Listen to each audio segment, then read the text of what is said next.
Assalamualaikum warahmatullahi wabarakatuh. Perkenalkan, kami dari kelompok 1 yang beranggotakan saya sendiri Beta Sintori Andisa, kemudian Dia Ayu Ihza Yunita nomor absen 1, kemudian Risma Ayu Pramudita nomor absen 17. Dalam video ini kami akan menyampaikan mengenai aksioma, definisi dan prinsip awal, titik dan garis, kemudian sudut. Selamat menyaksikan.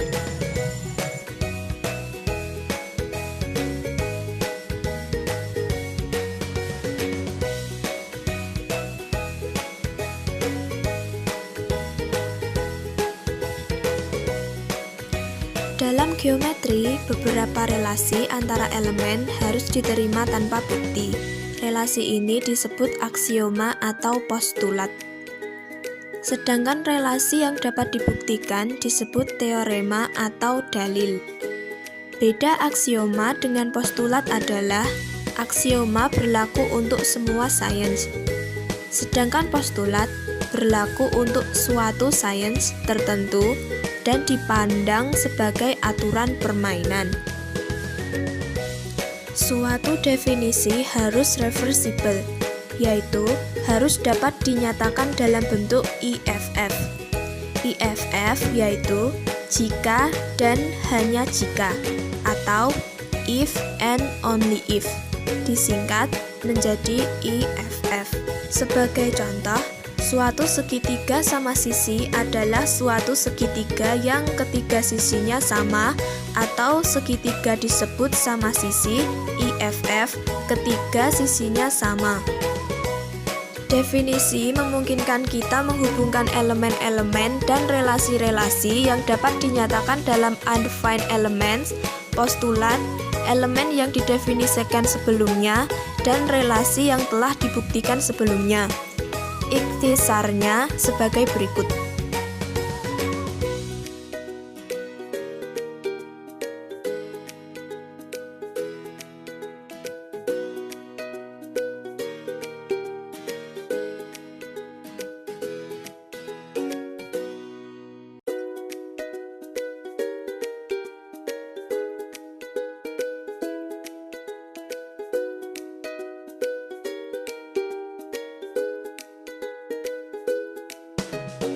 Para ahli sepakat bahwa titik merupakan objek atau unsur geometri yang tidak didefinisikan atau undefined terms, atau disebut juga dengan pengertian pangkal.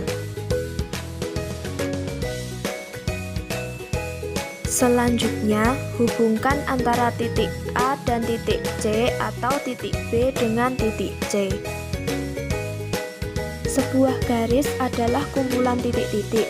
Panjangnya tak terbatas, lurus, tidak mempunyai ketebalan, dan tidak mempunyai ujung.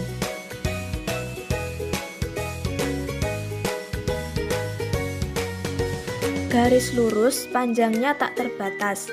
Jika pada garis lurus terletak titik A dan B, maka garis itu disebut garis AB.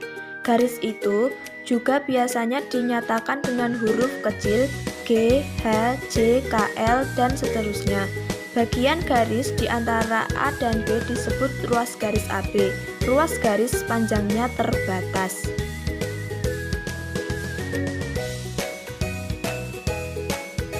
Telah diuraikan bahwa garis adalah objek geometri yang tidak memiliki ukuran. Karena itu, kita tidak dapat mengukur panjang dari suatu garis. Bagaimana kita mengukur jarak dari dua titik yang berbeda, misalnya dari titik A ke titik B?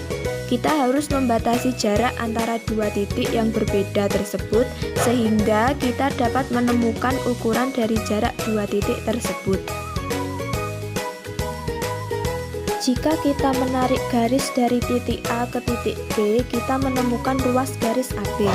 Ruas garis merupakan himpunan titik-titik dengan kedudukan memanjang dan posisi lurus serta dibatasi oleh dua buah titik sebagai pangkal dan ujung.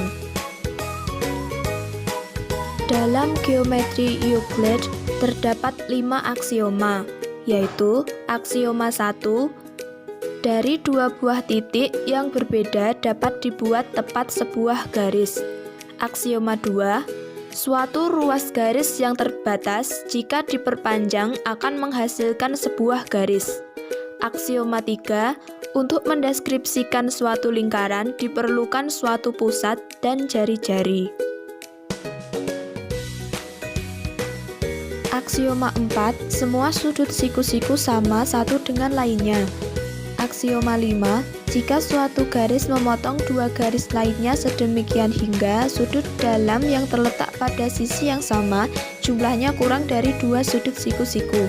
Dua garis tersebut jika diperpanjang akan berpotongan pada sisi di mana terletak sudut-sudut yang jumlahnya kurang dari dua sudut siku-siku tersebut.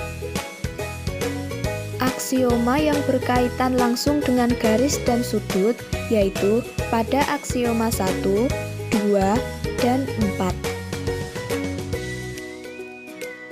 Perhatikan ilustrasi di bawah ini. Selanjutnya, tarik garis dari titik A, B, dan C yang ketiganya tidak segaris. Tiga titik tak segaris membentuk tepat satu bidang. Bidang adalah sebuah bangun datar, yakni bangun dengan himpunan titik-titik pada sebuah bidang yang tidak semuanya pada satu garis atau tidak kolinier.